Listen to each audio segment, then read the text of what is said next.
Committee will come to order. 30 years ago, after 5 years of study and effort, the Congress passed the Goldwater-Nichols Reform Act. I think virtually everybody would agree it has been tremendously successful. I also think virtually everyone would agree, in spite of 30 years of success, it needs to be looked at again and reviewed, because no law that we pass is successful for all time. The House has roughly a dozen provisions related to Goldwater-Nichols and strategic thinking and planning in the military. The Senate has about 20. And as we head towards conference, it seemed to me it was important to get some learned perspectives on the various proposals in our bill and the Senate bill and the things that we need to be thinking about. I could not ask for a better panel of witnesses, either in previous jobs or in their current jobs.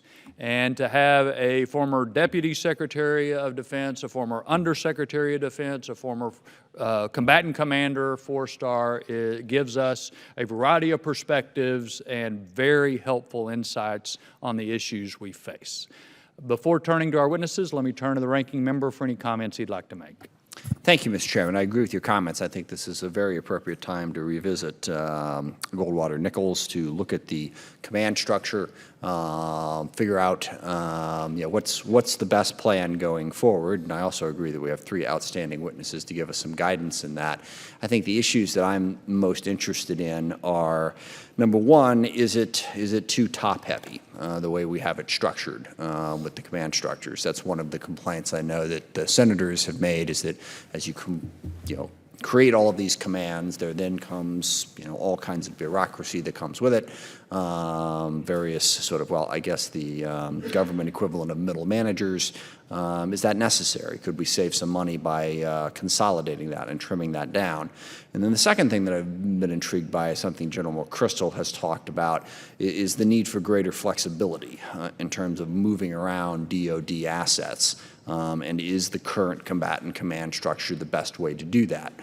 As a challenge arises, you want to be able to pull together the best team from wherever it is at to confront that challenge. That's what General McChrystal basically did in response to Al-Qaeda. As he said, it takes a network to defeat a network, and the network that was built, not just by him, but certainly by others, took from all across government, not even just DoD, to maximize our intelligence assets and our military assets to confront that threat. So does the current combatant command structure allow for that level of flexibility? And then frankly, something that I've always sort of puzzled over and don't know that well is, the Joint Chiefs versus the SecDef versus the combatant commanders. What's the chain of command? Who is in charge of what? And how do they all work together? And is there a way that they could work together better? So those are the 3 things that have arisen out of some of our discussions on our side, and also in looking at what the Senate has done, that I hope we'll hear from our witnesses today. And with that, I'll yield back, and I thank the chairman for having this very important hearing. No, I thank the gentleman. I think he raises excellent points. Again, let me welcome our witnesses. We're pleased to have Dr. John Harme, the President and CEO of the Center for Strategic and International Studies, General Carter Ham, who is now the President and Chief Executive Officer of the Association of the United States Army, and Dr. Dov Zakheim, who is Senior Advisor at CSIS and also Senior Fellow at the CNA Corporation. I'm not going to take time to go through all of their qualifications. Again, thank you, each of you, for being here. Without objection, any written material you'd like to provide will be made part of the record. Dr. Harme, the floor is yours. Mr. Chairman, Mr. Smith, thank you. It's a real privilege to be back in front of this committee. I think I've testified in front of this committee over 50 times. It hasn't always been fun. This one's going to be a lot better than some of them, but I'm honored that you would have me back. Thank you. If I might start with just 2 very brief observations, and then I would like to comment on each of the 5 sections that you asked me to review. First, I would just ask you, as you're looking at this legislation and how it changes the department, please be careful. We're in war. We've got at least 2 wars going on. We've got tense operations around the world. We're going to have a change in the government that's coming up. And so I'd ask you to approach this with prudence, please. The second thing I would say is that unlike 30 years ago when I was on the staff of the Senate Armed Services Committee when we passed Goldwater-Nichols, at that time we had failure in the field. We were failing as a military organization in the field.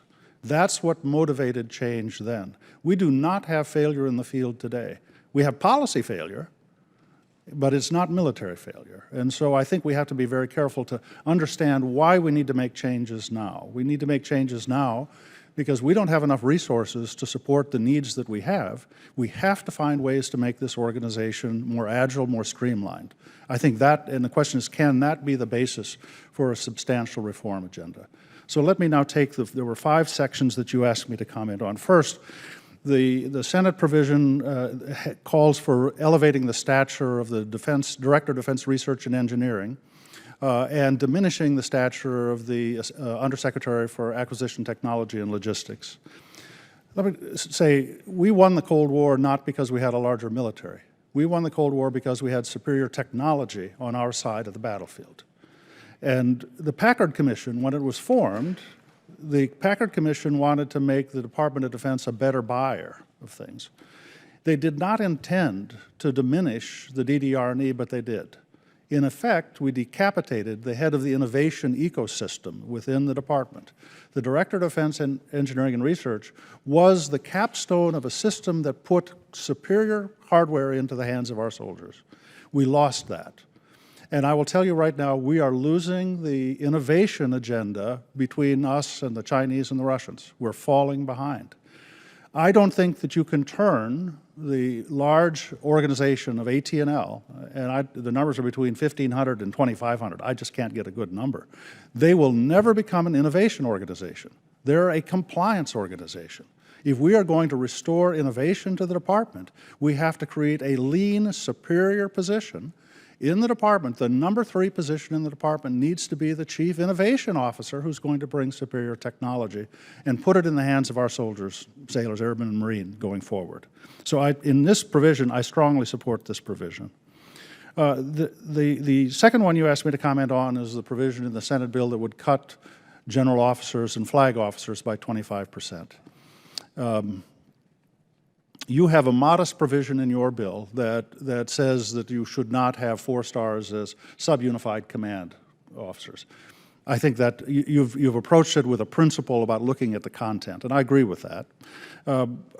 I do think that this is a case where I think the department understands we probably have too many general officers, and both the House and the Senate do. What we don't have is a coherent plan. And simply imposing a cut of 25% is pretty arbitrary given the time we're in right now. My personal recommendation is that you keep the 25% cut in place, but move the implementation date a year away, and ask the department to come back to you with a real plan on what it would look like. If you don't like their plan, you have a club.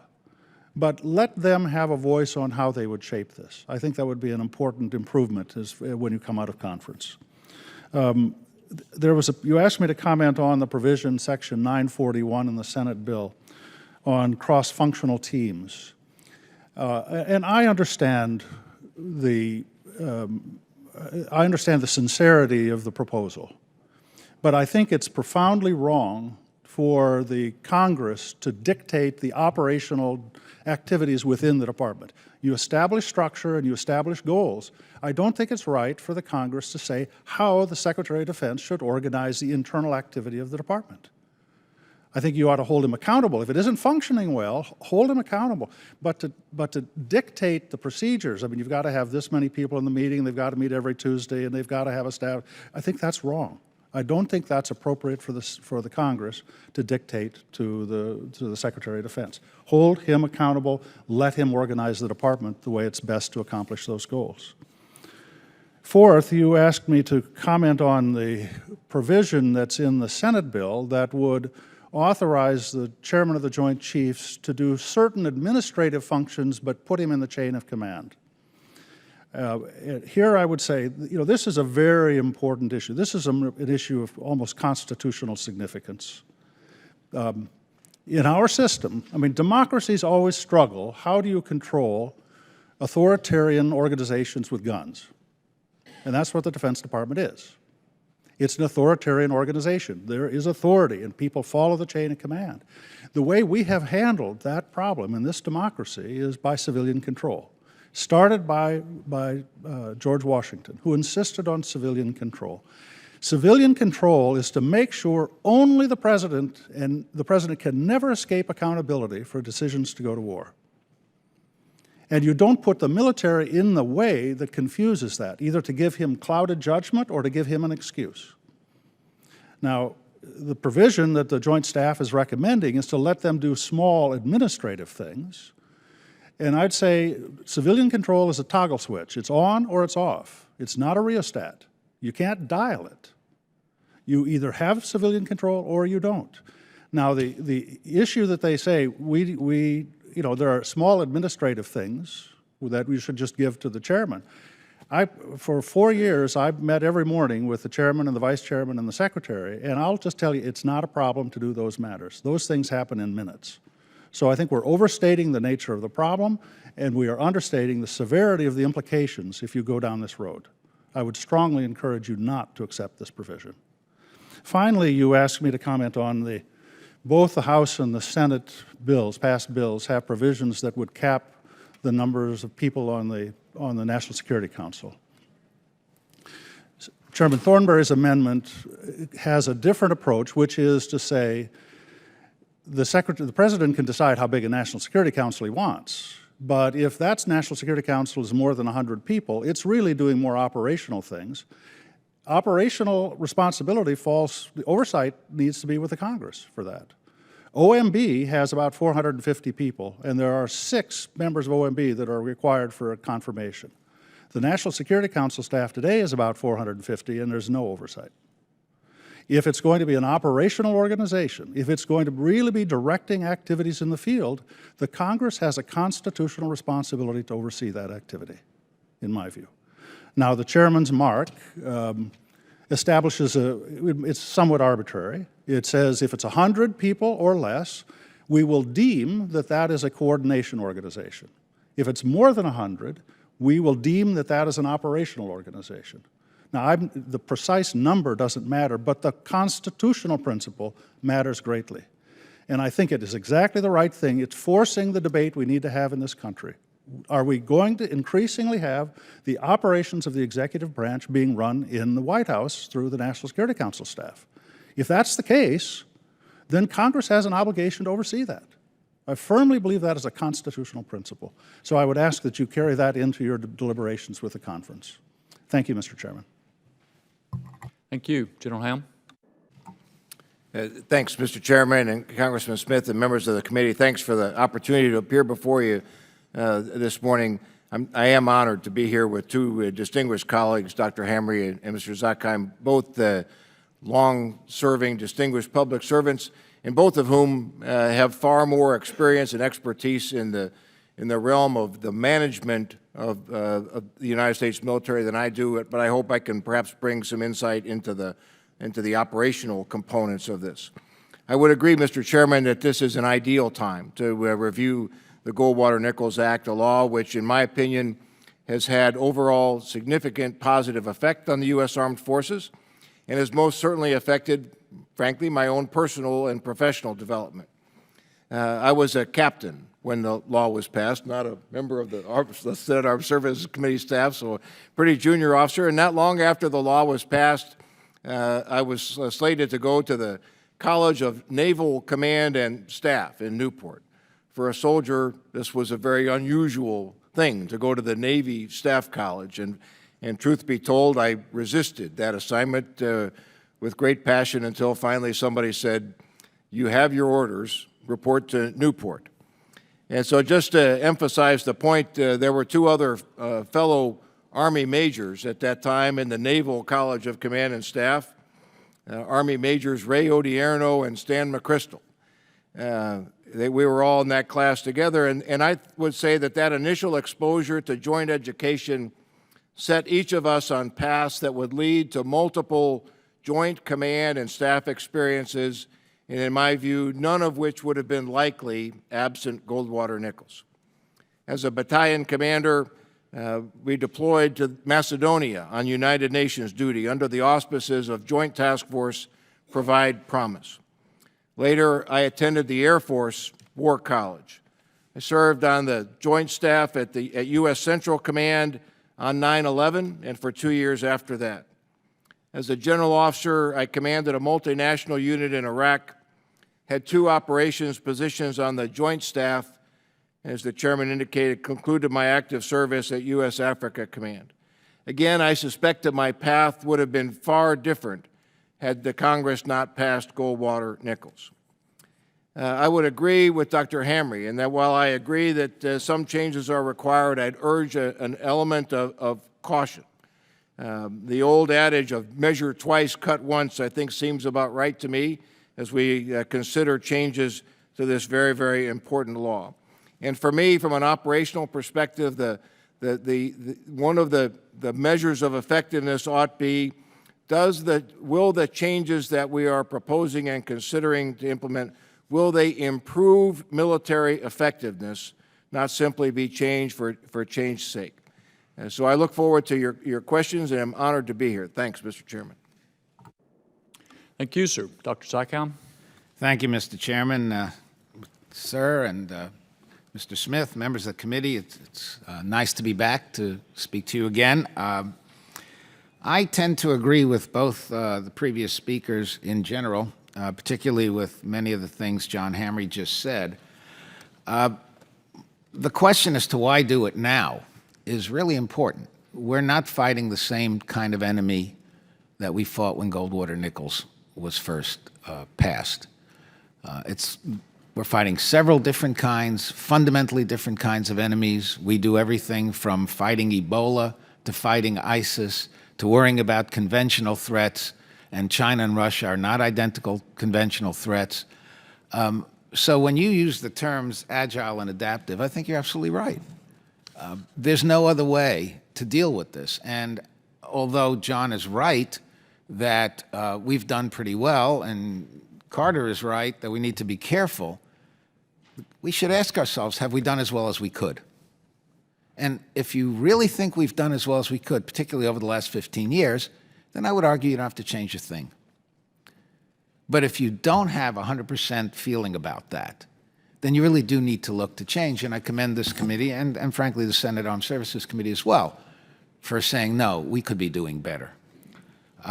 We are bloated. There's no question about it. We're not only bloated in terms of headquarters, we're bloated in terms of total civilians, we're bloated in terms of contractors. We don't even know how many contractors we have. And therefore, when you talk, for example, about reducing the number of 4-stars, and I would tend to agree with what this committee is saying, which is there are some obvious changes that can be made. You can have 1 task force commander and not 4 component commanders. I would argue you do need some numbers or some percentage, otherwise DOD's not going to do what you ask them to do. Do the numbers or percentages have to be as large as the Senate side recommends? I don't think so. I think your side is probably closer to the truth on that. You've got to give some flexibility to DOD. You can point to some obvious changes, as I just mentioned, but nevertheless, some target has to be there. If there isn't a target, they're not going to shoot at it. Regarding at the acquisition side, I totally agree with John regarding the U.S. DR&E. I would say this, though. We have a very undereducated acquisition corps. There is no mandate that every single person who is in the acquisition business get up to speed on modern technology. You can get a master's degree and not go to another course again and wind up being in senior executive service. And if you'll come back and tell me, oh yes, there's the Defense Acquisition University, I ask you to take a look, go online and take a look at their curriculum, and then tell me if that is adequate. And I guarantee you, you won't. So it seems to me it's when you have a system that created its own rapid acquisition system to get around itself, which is what DOD did, something is fundamentally wrong. Now, the only question that arises if you want DOD to really focus on innovation is how do you reach out to the commercial sector? And the ways and means for doing that are not the ways and means we operate with right now. Profits seen in a very different light by the commercial sector than by the bureaucracy, for example. We have different parts of the FAR that address these. We tend to go to the more conservative route, the more mechanistic route. And the more we do that, the more we alienate the very kinds of cutting-edge technologists that we would really want to work with. And one other thing, if you want to get somebody who's really going to be great at another Bill Perry, as it were, then you better make it a lot easier for them both to get confirmed and then to do the same work when they leave the department. The kinds of people that we really need are exactly the kinds of people that don't want to come. And I think we need to bear that in mind. Cross-functional teams, I think John Harme dealt with that exceedingly well, and as well with the question of the NSC staff. I want to say one thing about the role of the chairman. John's experience may have been what it was, but it's not always been clear to me that the chairman really is a source of independent advice to the president. And the chairman should be, to the point where if the chairman needs to disagree with the Secretary of Defense, the chairman should be able to do that without any repercussions at all. So the 4-year term for a chairman is really important in that regard. If you know you're going to be turned over within 6 months or 12 months or 18 months, you're going to be very cautious about what you say because it's the secretary that reappoints you. If you know you've got a 4-year term, you're going to speak your mind in front of the president. And I think the nation needs that. If we're going to look at headquarters staff and the joint staff in particular, we better start looking at agencies as well. One of the great shell games that we've played in the department is the old Doc Cook game, right? They were told to cut headquarters staff in OSD. He created Washington Headquarters Services, and everybody moved to WHS, where they still are, by the way, and have grown by 70,000 civilians in the last 15 years. When Secretary Gates closed down GIFCOM, what happened? Everybody floated somewhere else. And not just the military folks whom you could assign to other things like combat positions, but all the suits like me.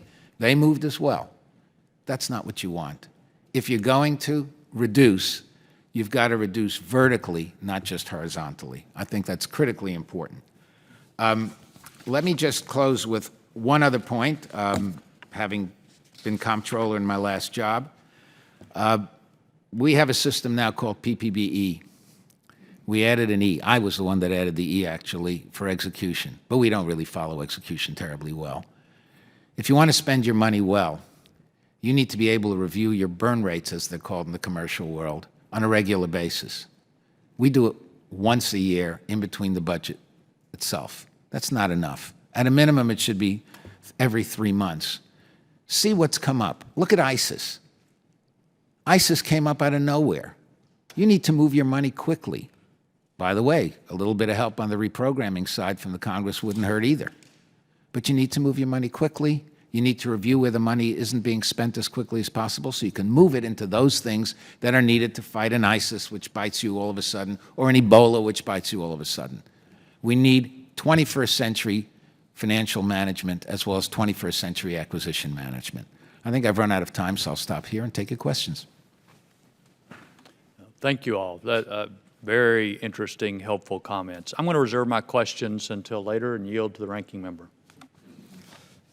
Okay, just one very broad question, and this is something we discussed. We had dinner at CSIS and had a very good conversation, I think, about the national security staff. But the question sort of came up near the end was, the National Security Council was created post-World War II, and post-World War II we built basically an infrastructure for the national security threats that we saw at that time, basically to, deal with the economic fallout of a, devastated world, deal with the threat of communism, and we built, from the Marshall Plan to the NSC to all manner of different things to confront that.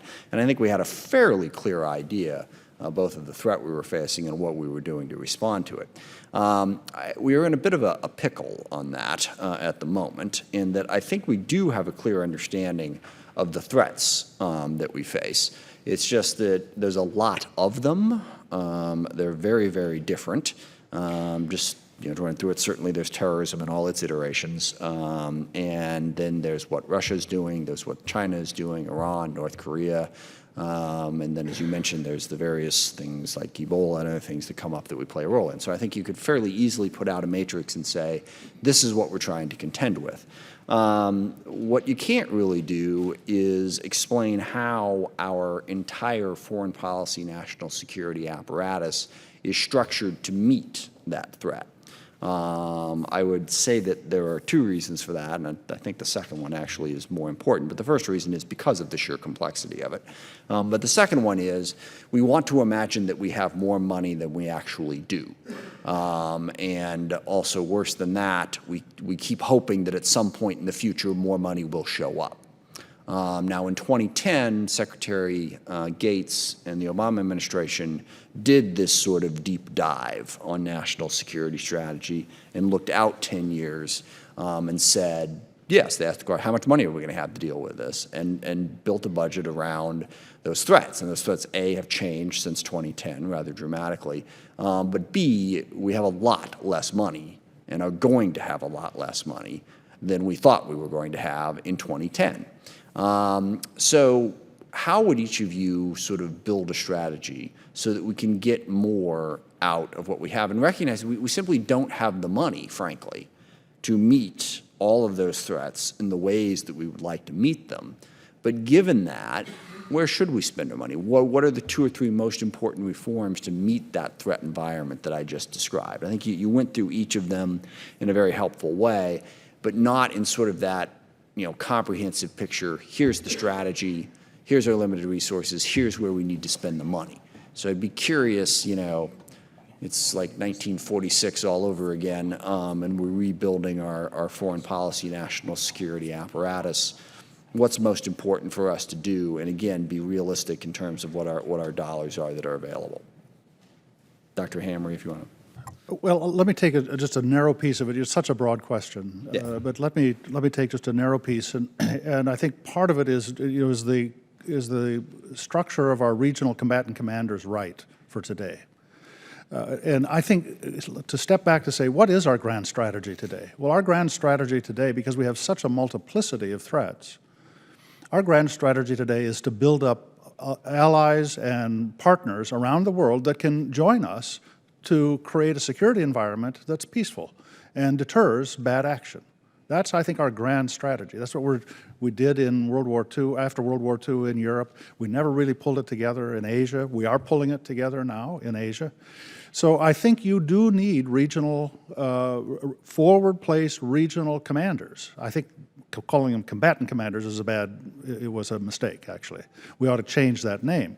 But it's a huge advantage for us to have these officers forward, 4-star officers forward, who can engage in a very proactive way building alliance partnerships. Now, when we passed Goldwater-Nichols, we had the assumption at that stage that we were going to actually fight wars through those regional combatant commanders. We now form task forces, joint task forces and combined task forces. And I think that there is some capacity to make some structural change in how the department's organized. Carter Ham was a combatant commander, and so I think he needs to be the one to speak more about this. We cannot afford to lose those 4 stars forward. We probably can make it more efficient on how we resource them and their structure and how we bring things together for the task forces that are under them. I think the most important thing you said there, and something that we need to more clearly include in our national security strategy, is the building of partners, because that's the only way we confront those threats. In a way, now obviously we were trying to build partnerships during the Cold War and all that, but we were still overwhelmingly dominant. That is not the case now. And General Ham, actually, that's a good segue to you, because in Africa, I know that that's been key. And you can sort of look to the Horn of Africa, where I think we've been reasonably successful because we've had decent partners, and it's a sliding scale, I'll grant you. But in Kenya and Ethiopia and Uganda, to confront the threat in the Horn and the Arabian Peninsula. Whereas you look at Mali and West Africa, we haven't been able to find those partners to confront the narco states, to confront the terrorism, to confront the problems spilling out of Libya. So if you could talk a little bit about that piece, how might we restructure? For instance, work better with the State Department, work better with USAID, which are component parts of building that partner capacity.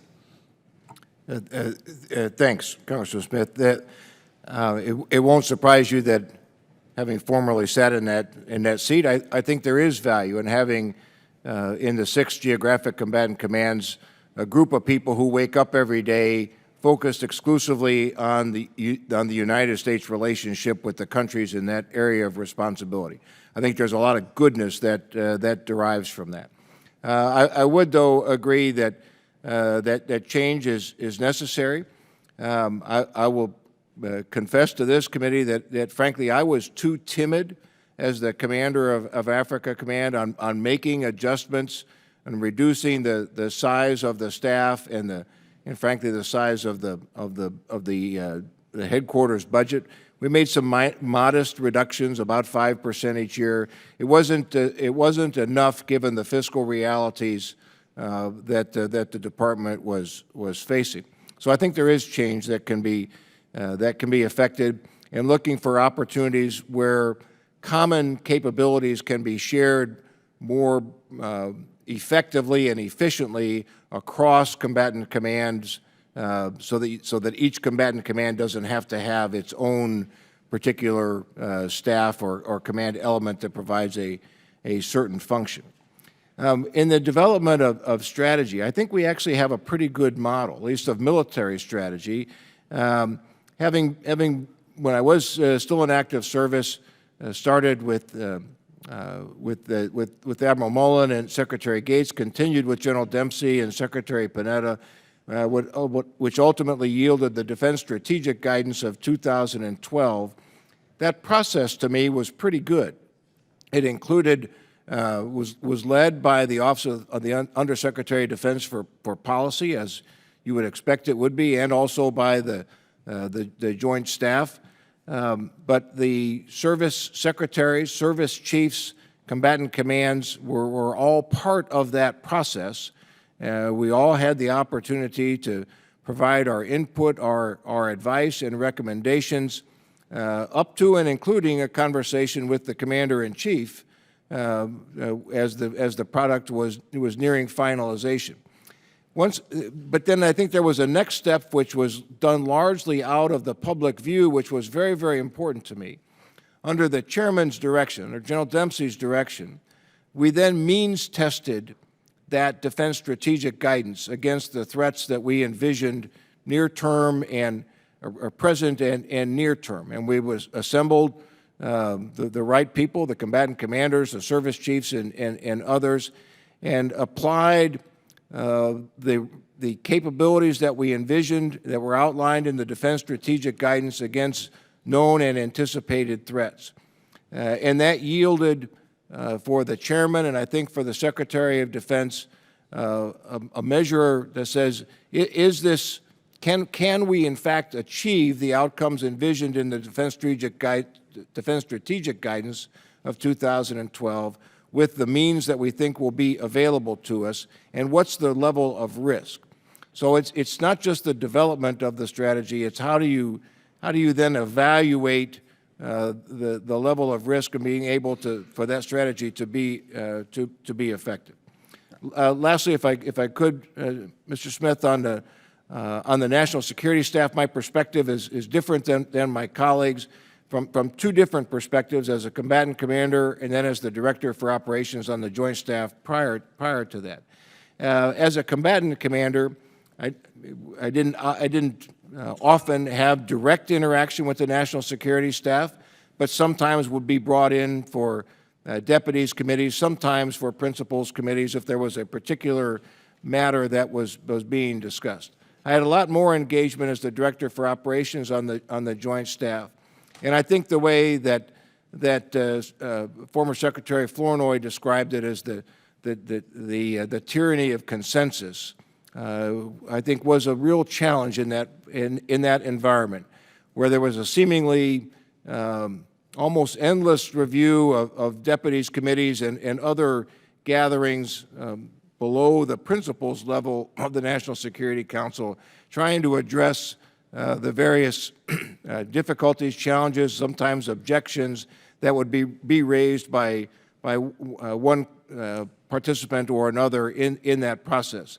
That seemed to me to be indicative of a lack of agility, a lack of responsiveness.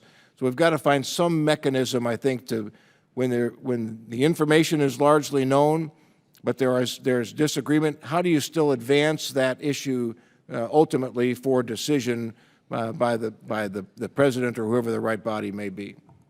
And I'm sorry, I've taken up a lot of time, so if you have something just quickly, Dr. Zakheim, I want to let some other folks get in. Very quickly then, first, I think your question fundamentally goes beyond the Defense Department. It's a real issue of national strategy.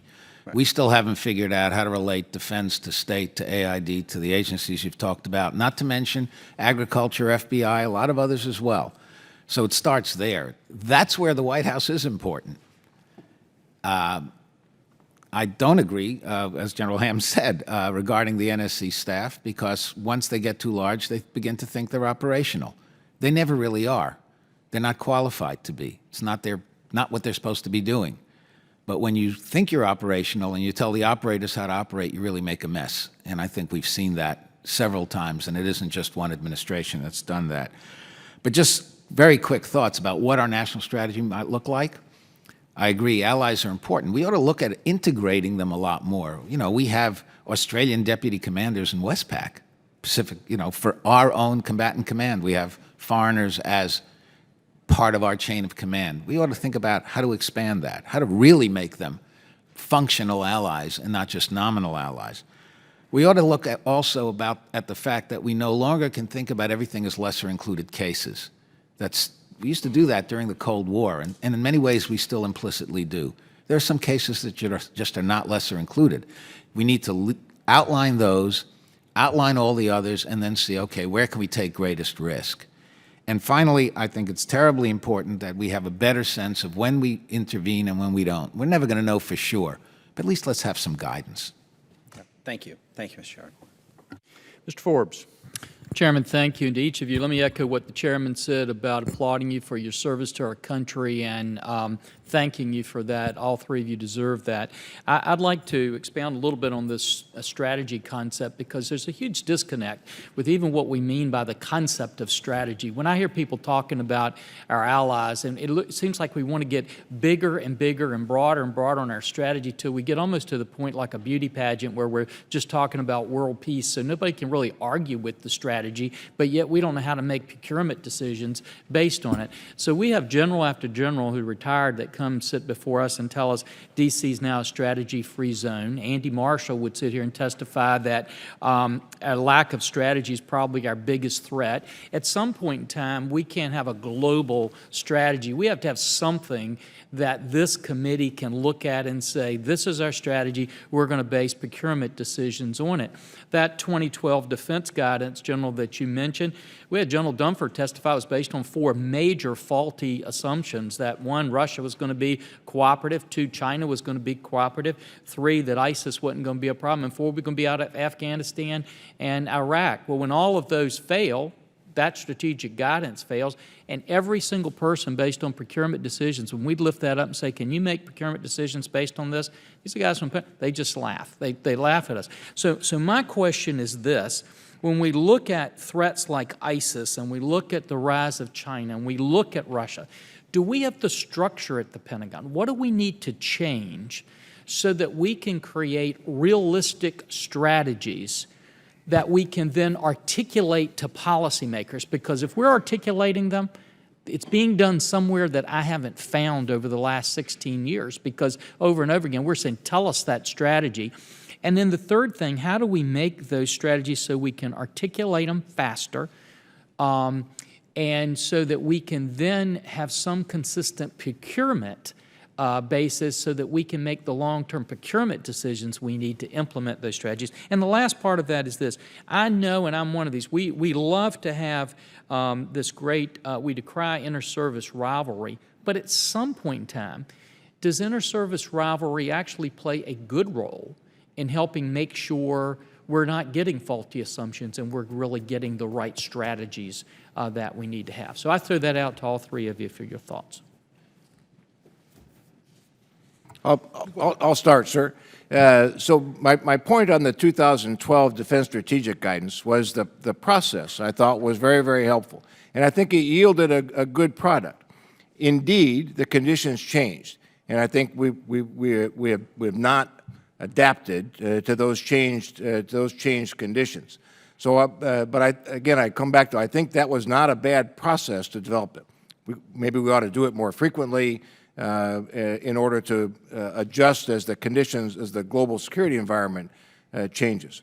With regard to I think a body whose voice is, in my view, not as influential as it should be in the development of strategy and in the implementation of operations is the collective body of the Joint Chiefs.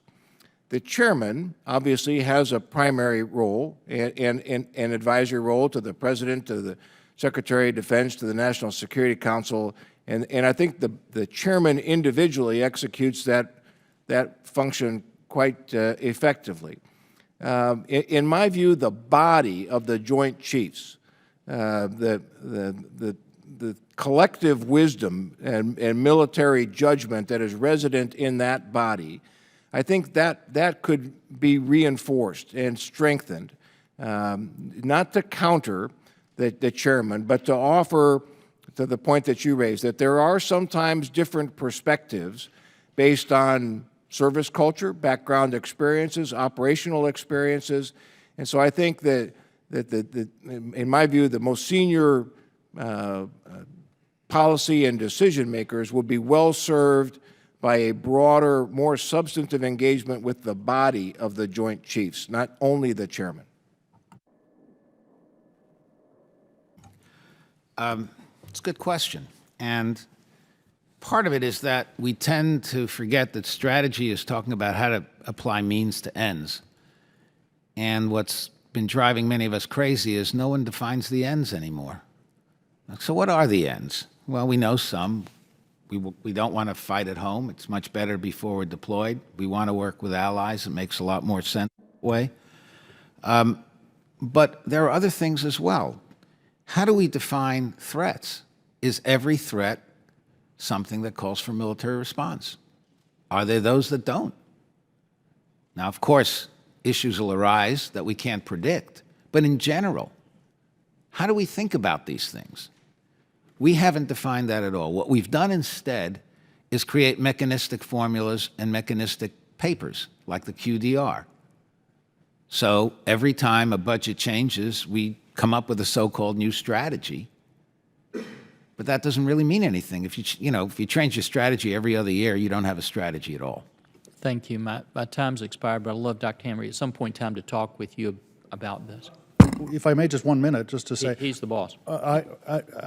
I think we have a coherent strategy with China. We haven't articulated it very well. We're not going to let China push us out of Asia, and our role is to make sure that we are there and that everybody in Asia feels comfortable and wants us there. That's working, and I think we have a strategy. I think our strategy with Russia is very clear. We're going to buck up NATO again. We took our eyes off the ball. We're going to get NATO strong again, and we've got to ask that the Europeans do a better job of their own defense. It's a familiar theme. If we have a strategy in the Middle East, I don't know what it is. I can't see it. I don't know how we're designing it, and I think we do need to have a strategy to know what we're going to do going forward. I'll try to be a little more flexible on time, but I also want to get around to everybody. Ms. Badallo. Thank you very much, Mr. Chairman and Ranking Member Smith. I would also like to thank the witnesses for taking the time to be with us today and making critical decisions regarding the composition and the operation of our armed services. Goldwater-Nichols resulted in significant changes in the way our military plans, trains, and fights, and few would argue that these changes were generally beneficial in terms of operations and efficiency. I strongly, gentlemen, support reform that strengthens our armed forces while also allowing them to operate more efficiently, but I do oppose change simply for the purpose of change. Like some of my colleagues, I too am concerned that across-the-board cuts to GOs and SESs, as described in the Senate NDAA, are unwise, given that each organization and headquarters faces different missions, operating environments, and challenges. I am in favor of reducing staffs if they have indeed become bloated, but we must be sure that we aren't eliminating vital positions in the likely event that some of our organizations are truly running efficiently today. So I do want to thank you all for your comments. I also appreciate your commentary on security cooperation and building partner capacity. General Ham, I know you know this firsthand. As Ranking Member Smith noted, and I've appreciated your comments on the National Guard State Partnership Program, which has unique capabilities to work around some of the bureaucratic challenges on a country-by-country basis. But I do have a question for Dr. Harme, and I appreciate your answering very bluntly and forward your 5 points that we asked you to answer. Joint officer development, including JPME, was a major part of the reform in 1986. Now, this was imperative given the starting point that we faced on the heels of the Vietnam War and other significant military operational failures. Today, as a result of the past 30 years, joint operations are more ingrained in our leadership and officers. So given the military of today versus the military of back then, 1986, do you feel that the very specific and often cumbersome officer development and education requirements of Goldwater-Nichols are still required to ensure joint knowledge? Thank you for, it's a very key question. And I personally believe we need to do a fairly fundamental review of this. I'm not smart enough, and I haven't done that review personally, to give you a recommendation. I do feel that for 30 years we've had a calorie theory of management, not a vitamin theory. You know, we've put more money on it, we've made things bigger, but we really haven't figured out what does it take to create a healthy organization, and we've just let putting more money into it as being the answer. When we created the Joint Duty Officer assignment about 10 years after DOPMA was passed, and Congress created DOPMA. DOPMA creates a fairly rigid process by which officers have to advance, and we put Joint Duty Officer on top of that. It is now, in my view, too constrained a system. It needs to be re-engineered, but it has to be re-engineered by experts who really know personnel management. I do not have that background. I'm not competent to be able to give you an answer for that. I do think you're right to press for it, and I think this would be one of those things where the committee asking for a genuine commission. You did very well with the commission you set up to look at retirement and healthcare and that sort of thing. Something like that, again, looking at how well we're doing managing officer talent would be, I think, very valuable. Thank you. I have one final question. I'm just curious, and maybe you don't have the answer as well. But if we implement some of these changes, is there a significant cost saving? Well, I don't think that cutting the number of general officers isn't going to be a cost saving directly. What it is it starts the process where we spend less energy, friction internal to the system, and more of our energy goes towards output. And we're going to find lots of opportunities to make our organization more streamlined if we start at the top and think, how could we do things differently? I think there are a lot of opportunities for that. A little example, we will have 1,000 people managing a constellation of satellites where the private industry will have 10 people doing the same job. So you're not going to discover that until you really break open organizations, say, how do we do things differently? I think that starts with the top. That's why I would recommend that you seriously look at top changes. Thank you. Thank you very much, and to all the witnesses. And I yield back, Mr. Chairman. Mr. Chairman, could I make a comment about Yes, sir. about JPME? So I think you're right, ma'am, that the cohort of officers serving today are much more attuned, much more comfortable operating in a joint environment than I was growing up. That's a result of what you did in the law. So we don't want to lose that. I think there is measure for some greater flexibility in the application of joint duty assignments. There are lots of examples that two officers sitting side by side doing largely the same function, one gets joint credit and the other doesn't. There are some improvements that I think could be done in that regard. I think there is merit in the proposal to reduce the timeline of assignments from 3 years to 2. That seems to be about right. But we don't want to lose the goodness that this cohort of officers have that feel very comfortable while retaining their service pride and culture, but they're very comfortable in the joint environment. That's a good thing for the armed forces. We want to make sure we continue that. Thank you, and I yield back. Thank you. Dr. Fleming. Thank you, Mr. Chairman, and thank you, gentlemen, for being here today, and thank you for your service to our nation. I want to focus for a moment on the downsizing of the 4 stars. I believe, I think I read 41 down to 27 is being considered. Is that locked in stone, or is that still just up for discussion at this point? My understanding is it's very much up for discussion. Okay. All right, I just asked. So my question is, what are just briefly, because I have follow-up questions, what are the pros and cons? What do we give up by downsizing our number of 4 stars? So I'll start. Yeah, there are some modest savings in immediate staff of a 4-star. Unsurprisingly, a 4-star's immediate staff is a little bigger than a 3-star, et cetera. But it's the downward effect of a 4-star headquarters, then the cascading effect. Right. On the negative side, I think we ought to be a little cautious. 4 stars get access to places that sometimes 3 stars can't. Yes. I'm most familiar with Europe. I was the last 4-star Army service component commander in Europe. That my successors have all been 3 stars. It's been okay, but the reality is most of their counterparts are 4 stars. Right. There's access challenges. It was tough sometimes for me as a 4-star to have conversation with Russian counterparts. I know we're suspended from that right now. I've heard that the same is true with China. The Army for a long time had a 3-star Army service component commander in the Pacific. Difficult for that commander to have discussions with their Chinese counterpart. Easier now that Army component is a 4-star. So there's balance. Sure. Well, the reason why I bring it up is you may recall, and I hate to bring up bad things that happen in history, but Barksdale Air Force Base is the Air Force Base now home for Global Strike Command in Louisiana. They are in control, of course, nuclear missiles and nuclear bombers. You may recall that back around 2007, 2008, there were several instances that happened with nuclear weapons that were very unfortunate. One was the transport, unauthorized transport, of nuclear weapons from one point to another, which actually it was actually found and discovered at Barksdale itself.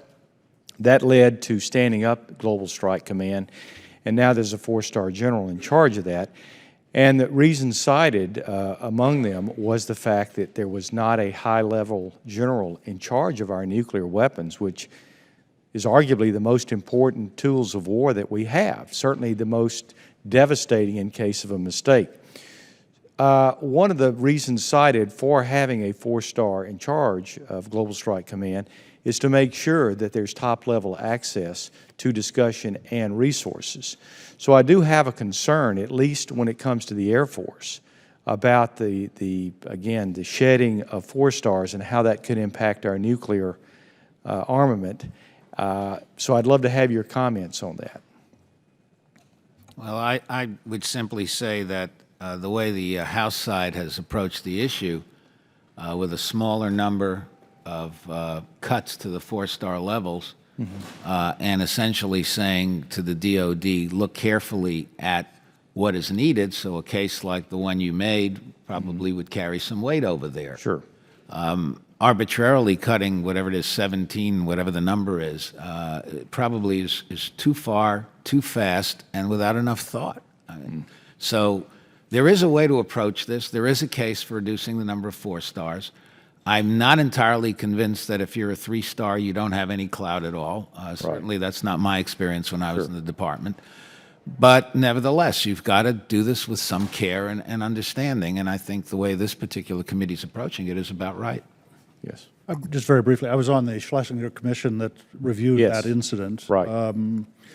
My personal view is that this was a long-term trend. It started when the Air Force transferred the bombers from the strategic command to the tactical command. There was a 4-star in charge, but he didn't care about the nuclear mission. Right. And are there ways that you can keep the focus for the nuclear mission with a 3-star. I think you can, and I think the Air Force has really embraced it now. But it does require the chief to understand that that is his responsibility to make sure that that part of the mission suite is healthy. And I take my hat off to General Welsh. He did a great job, I think. I'm confident that General Goldfein will do the same thing. I understand your concern, but the real cause of losing a focus was when we took the bombers and gave them to the Tactical Air Command. Yes. Okay. Sir, I'd just add to what Dr. Harme said in his opening statement. I think to afford the Department of Defense the opportunity to conduct a review, maybe a little bit more time, extending this a year, let them come back to you and say, here's our proposal. That makes a lot of sense to me, rather than trying to do it in the near term. Yes. Okay. Thank you. I yield back. Thank you. Mr. O'Rourke. Thank you, Mr. Chairman, and I'd also like to thank each of you for your presentation and the questions that you've answered so far. You've really hit on, I think, the most critical, most fundamental aspects of what we do as members of Congress, and you mentioned the separation of powers, the civilian control of the military. Dr. Zakheim, you said no one defines the ends anymore. General Ham, you talked about the tyranny of consensus and the importance that we escape that. All of those are on my mind, and when I think about a defense budget of $610 billion that consumes half or more of our discretionary budget, I don't know if that's too much or too little. I don't know exactly what we're trying to achieve in the world. In specific areas like the Middle East, it is especially confusing. And so I know that much of what we are talking about today is about the executive's authority, the NSC, whether it's too large, whether it's operational or merely coordinating. And I think those are important questions, and you've helped me to better understand that. But perhaps each of you could spend a little bit of time guiding me as a member of Congress in terms of what we could do to better define these ends, to have a defined strategy towards which we can apply the means, use to help us make decisions on specific weapons systems, force levels, total budget levels. The themes that you have touched on could not be more important to the job that I'm trying to do. So, Dr. Harme, I'll ask you to begin. Thank you. I was on the committee now, on Senate Armed Services Committee back in the 80s, into the 90s. Remember the first year that I was on the committee, our bill was 5 pages long and our report was 96 pages long. This year, the Senate Armed Services Committee bill is 1,600 pages long. The Congress, and it's collectively, it's this committee, it's the Senate committee, everybody, is on the wrong path. You are not more powerful when you ask thousands of little questions. You're powerful when you focus on big issues. That used to be the historic role of the Armed Services Committee. Focus on the big issues. What fundamentally is shaping the direction of the country and our national security? Instead, the committees have become trapped in chasing after thousands and thousands of little issues. And I think it's been to the diminishment of the committee. So I strongly would urge you to pull back from all of this mechanical stuff. I mean, the department loves it when you do that, by the way, because they can throw 1,000 colonels at you. You know, I mean, they'll win. But when it comes to debating the big issues of state and national purpose, you have the upper hand, but you're not playing in that court. And I would ask you to reconceptualize how you think about your role as a committee. Sir, I'd take a similar vein. We've talked a little bit about the development of national security strategy from which it derives the national military strategy. And while this committee appropriately focuses most on the national military strategy and the role of the armed forces, it must be understood that occurs in a context of a broader, cliche phrase of whole of government approach that applies all of the instruments of national power and for this committee to say, how do the armed forces, how does the nation's military capability fit into that overarching national security strategy? I think we probably have, in my view, have in many cases, overemphasized and focused almost exclusively on the military component and not so much on the other underlying and albeit important, at least equally, if not more important, other elements of national power. I would align myself with those points. I would also add this.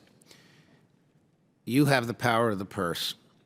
If you have a better understanding of the big questions, the way John Harme just laid them out, then you can ask, how does what the department is asking you for fit in with those big questions?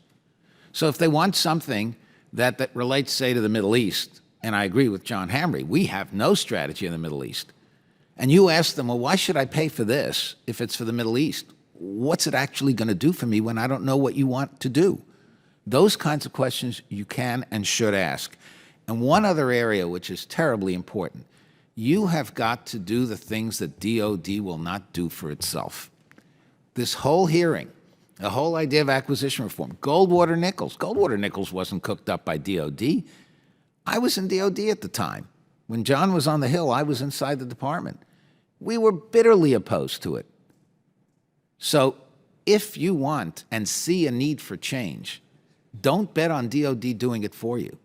And that's something else you should be doing.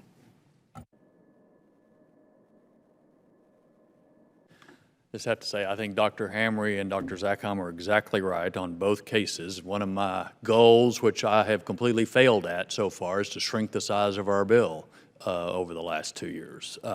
Variety of reasons, but I think we got to do better at focusing on the big stuff. So very good questions.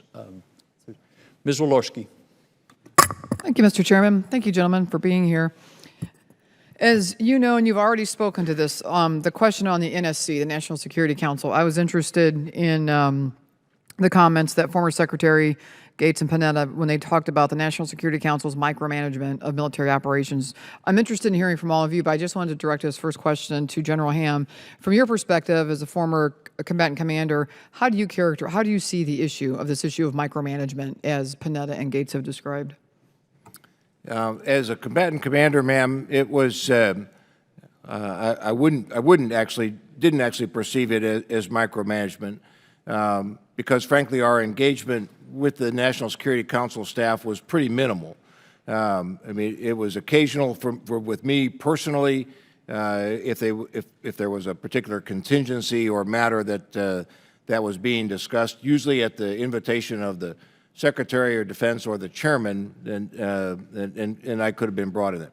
My perspective as the director for operations, J3 and the Joint Staff, was different, and there were the frequency and the level of detail that was requested by the National Security Council staff was beyond that which I felt was necessary for that body to make policy decisions, and I think started to trend very much into operational matters. And so there was tension there, and sometimes we would get guidance from the Secretary of Defense or the Chairman of the Joint Chiefs of Staff that say simply, you know, we're not going to go down that path. We're not going to provide that level of detail because it's too operational. But it was near constant dialogue, particularly if there was a pending contingency operation that was being discussed at those levels.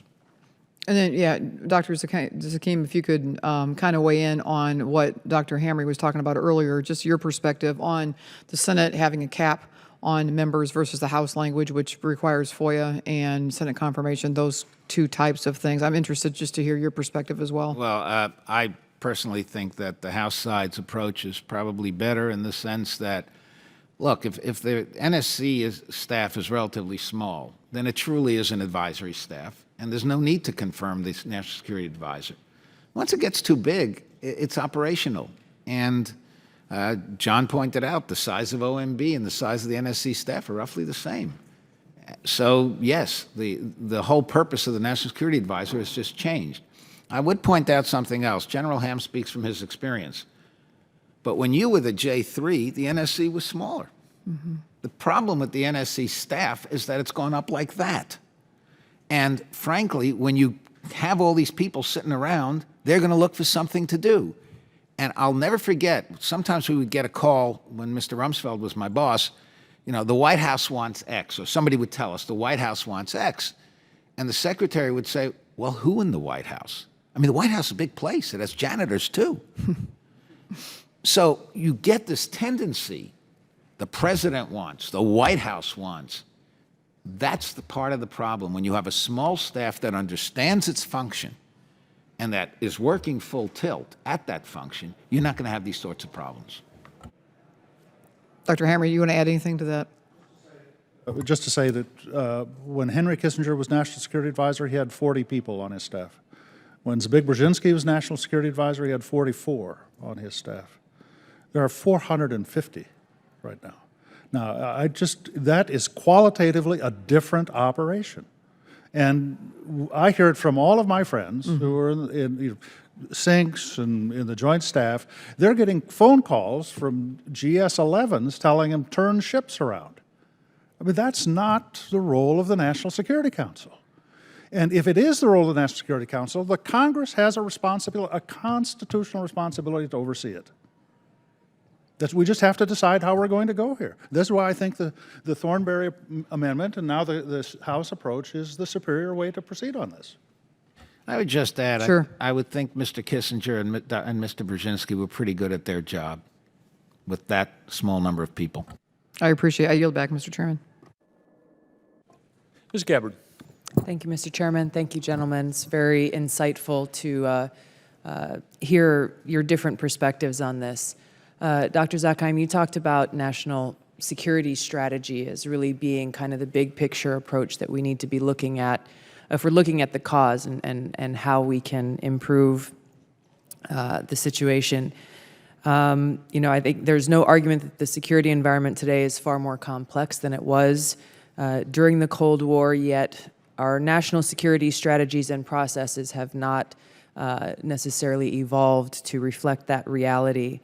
I think both the House and Senate bills have recommended streamlining the strategic planning within the department by eliminating the QDR, replacing with the top-down defense strategy, but it still does not go to the heart of the issue with what you raised, Dr. Zakheim, which is all of the other elements within the federal government that play an important role in this national security strategy so that the DoD is not operating kind of in a silo or in a vacuum. You know, I think we've seen some marginal efforts and attempts to do this that really have not been particularly successful. You know, I don't think they'll happen on their own. So I'd like to hear from you how we can develop or conduct a national security review that would accomplish that goal, what your recommendations would be of building this overall national security strategy, wherein the DoD obviously plays a very critical role working alongside and in parallel with these other agencies. Since you mentioned me, I'll start, Congresswoman. The first thing is to recognize that DoD is not the answer to everything. DoD has become the default position. My favorite anecdote about Afghanistan was the Iowa National Guard teaching farmers out there to farm because the Department of Agriculture wasn't sending people because they didn't have to. National security involves a lot of agencies, and this is something the National Security Council staff should be doing. Instead of giving operational guidance that drives people like General Harme a little bit crazy, they should be working on a comprehensive national security strategy, reaching out to every single agency that has an input, that has a part to play, and rethinking the role of those agencies. Why is it that State Department people get killed and people in uniform get killed and people in the intelligence agencies get killed, but somebody in the Agriculture Department who needs to go out to Afghanistan doesn't have to go if he or she doesn't want to? There's something fundamentally wrong with that. We need to reconsider what we mean by national security.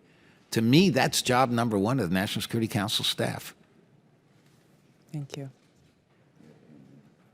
I would agree with that, ma'am. Just to say it is much broader than the armed services, and we've got to find a way And I would agree with Dr. Zakheim. I think the National Security Staff is the right entity to forge the various elements of our government that craft a national security strategy from which derive all of the others.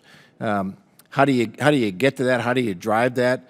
I think it's by asking those tough questions that Dr. Harme said, the big questions rather than the specific questions of, what is it that we're trying to achieve? And then I think for this committee, what's the military component of that strategy? But absent that broader overarching strategy, we always say, I mean, uniformly, everybody signs up and says there's no military solution to this problem or this campaign, but yet there's very little conversation about other than military solutions to those challenges. So again, broadening and deepening the conversation, I think, will be helpful. Thank you. Ma'am, the reason DOD is always tasked to do things is because we're the only part of the government that can mobilize capacity beyond what we are in peacetime. We do not buy extra policemen. We make them work overtime when it's 4th of July. We don't have extra firemen. We don't have extra diplomats. But we do have the capacity in the Defense Department to fundamentally change ourselves when the President says you got to do something. We bring up reservists. We can bring in contractors. We know how to do that. That's why we're always the ones that get tasked to do it. But we're frequently being put in positions where we're not the best party to be doing it. This has to be something that the President makes a priority to get other agencies of the government to be working with it. So I strongly agree with my colleagues on that. I also feel that the department needs to be held accountable to the big questions, not all the little questions. I mean, the little questions are mechanical. Those are administrative. They have the responsibility to do it right. You need to be pressing them on the very large questions. What are we doing in the Middle East? Yeah. What is our strategy? How are we going to turn that situation around? It's spiraling into chaos. What are we going to do? I think we have a strategy in Asia. We just haven't gotten anybody in the administration to articulate it very clearly. Yeah. So I think if you lift this debate up so it's at the national purposes. What are we doing as a nation? What do we need for our people? This is why we asked you to serve, to do those questions. Thank you. Thank you very much. Mr. Smith. I just wanted to follow up quickly, Dr. Harme, on that issue as you talk about, the military does it because they have the bandwidth, basically, whereas you would have an instance where USAID or Ag or Justice or any number of different departments would be better qualified. At the end of the day, the reason for that is they don't have the money. They don't have the personnel. I don't see that changing. I don't see where that money's going to come from. I mean, the only logical place to take it from would be, well, if the DOD is doing something that would prefer someone else to do, take the money from DOD, put it in the State Department. Good luck with that. Am I wrong about that, first of all? Do you think that's a realistic approach to say, hey, let's move more money in there? But more importantly, short of that, if we can't do that, is there a better way to do it than we're doing it now within the confines of the money that we have? Well, sir, I think there's no easy way to do it in the short term. But for example, one of the reasons the Defense Department we budget excess officers. We have a TTHS account where we buy 10% more officers than we need to fill all the jobs. But that's because some of them are in transit, some of them are in training. I mean, there are different reasons why. But you've given us the permission to do that, and we've baked that into our budget. The overhead account in personnel in the State Department is 0.5 of 1%. That's long-term disability. They need to have a higher percent of authorized foreign service officers so that they have the capacity to send people off to training. They have the capacity to mobilize and to get people into a theater on short notice. Right now they have to take it out of resources because they don't have it. So honestly, it's a mechanical thing, but budgeting a small amount of overhead would help dramatically with this problem. Thank you. Thank you, Mr. Chairman. Mr. Chairman, may I follow up on Mr. Smith's question? So I would agree with that, and it certainly manifests itself in professional military education, where a small number of civilians from various agencies across the government go to National Defense University and other places. That's invaluable experience for them, but also for the uniformed officers who are in that. If we can increase that, that would be good. And lastly, as a combatant commander, I really appreciated the so-called dual key authorities that the Congress has given to the State Department and Department of Defense, that you can go do something if both departments agree on that. That's a great way to, again, to build the synergy between the State Department, Department of Defense in activities abroad, and I found those to be very useful. Mr. Kaufman. Thank you, Mr. Chairman. Obviously, one concern that I have, I think that the Congress has, is the extraordinary growth in the size of the bureaucracy in the Department of Defense. And so, and now we're having a debate about reducing the number of 4-stars, but it seems that the genesis or the origin and the growth is the rise of these combatant commands. And it seems that they certainly, some of them have a good focus, but it seems like in some of them they become incredibly parochial as to their region. They're redundant functions with the State Department. So how would you state that we ought to look at the effectiveness of combatant commands and to what extent we ought to have them going forward? Well, let me try to deal with that. The combatant commands may have generated some additional civilian slots, and because the military end strength is what it is. But I don't think that's the major driver in the growth of civilian numbers. And I think what's needed is a far more careful look, clearly with congressional legislation, otherwise it'll never happen, at why we need as many as we have added in the last 15 years. I mean, it's arguable that as we've added the 7,000 civilians, we haven't gotten particularly more efficient. If we had, you might not be having this hearing today. So there's something fundamentally wrong, and it goes well beyond the combatant commands. As to the combatant commands themselves, I agree with you, there needs to be some change. I think there should be a 4-star cyber commander, for example. Whether you need a NORTHCOM and a SOUTHCOM separately is something that needs to be looked at. Whether you need a CENTCOM and an AFRICOM, given that the locus of Islamic terror is somewhere between the two of them, maybe you want to rethink that. I think there needs to be a closer look. Again, going back to John Harme's point, what are we trying to do in the world?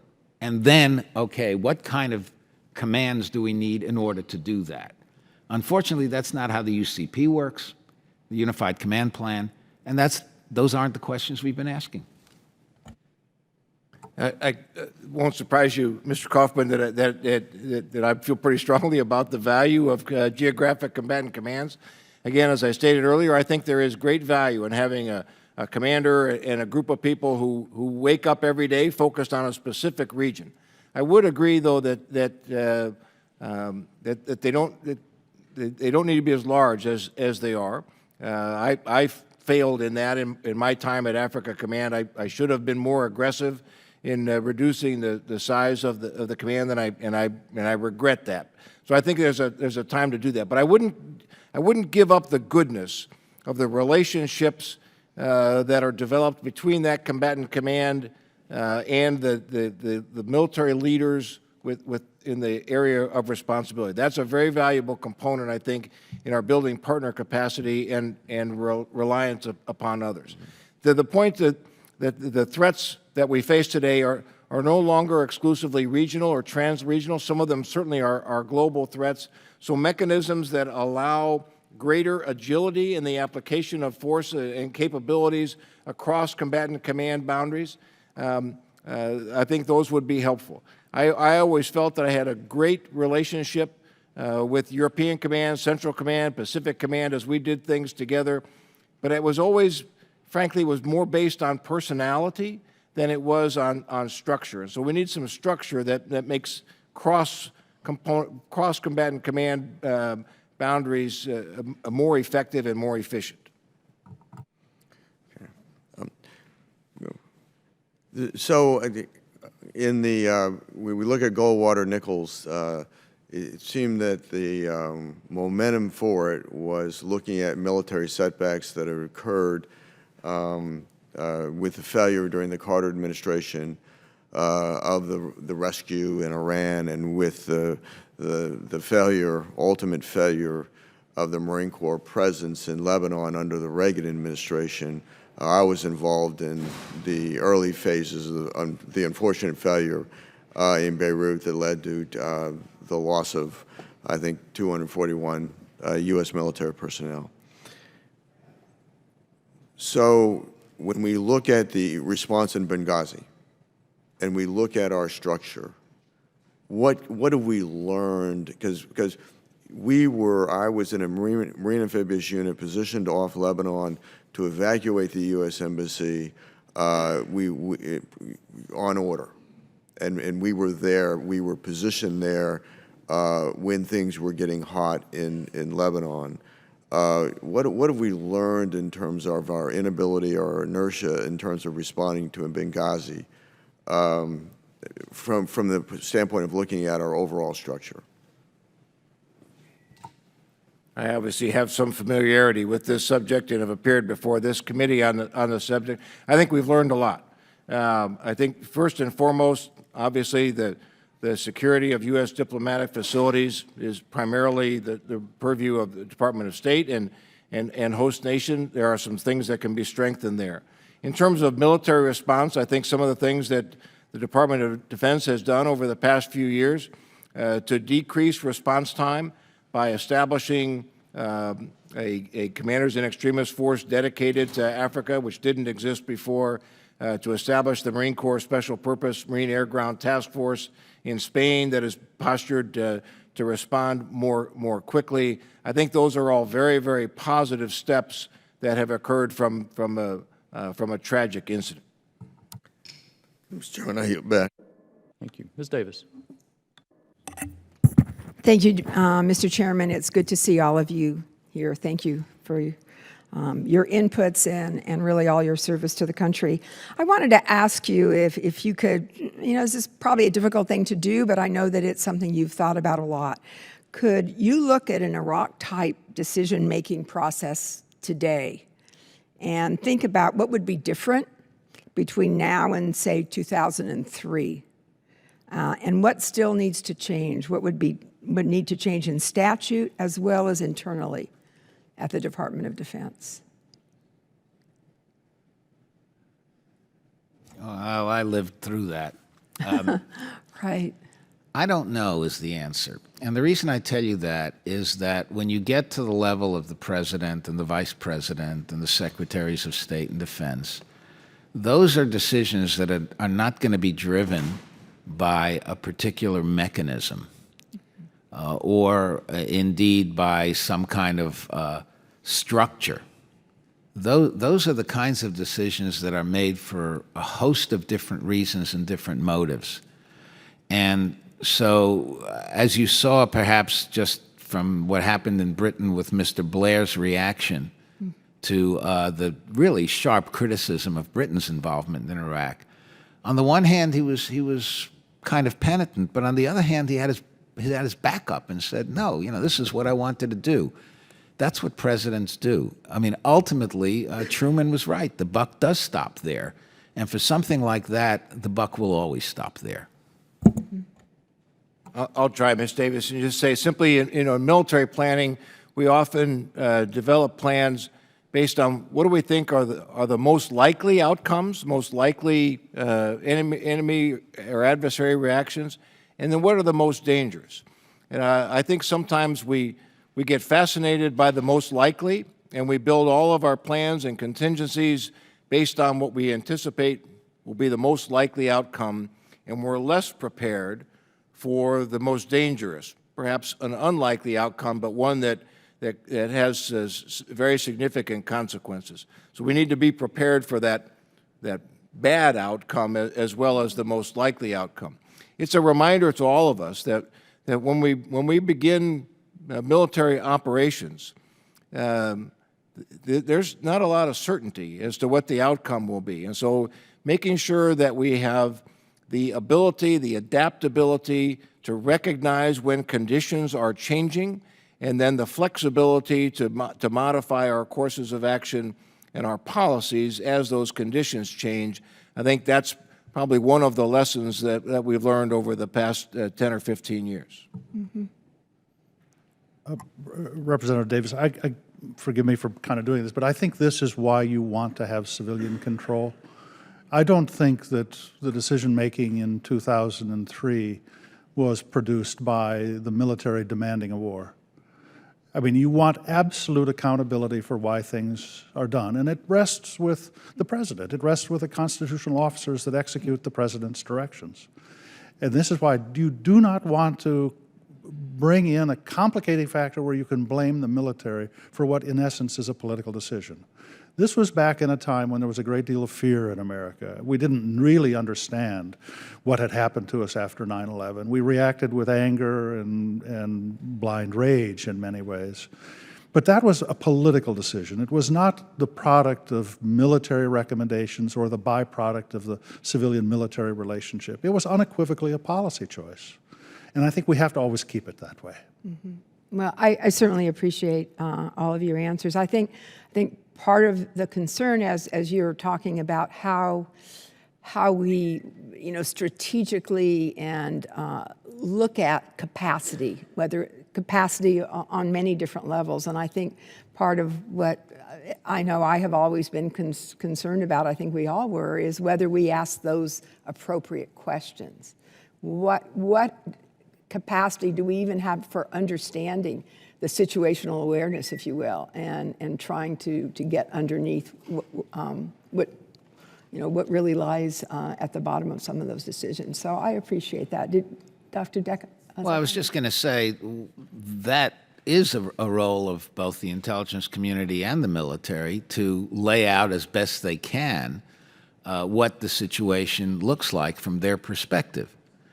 On the other hand, the decision is the president's and his senior people, his political people. It is a policy decision. John's absolutely right. All right. Thank you.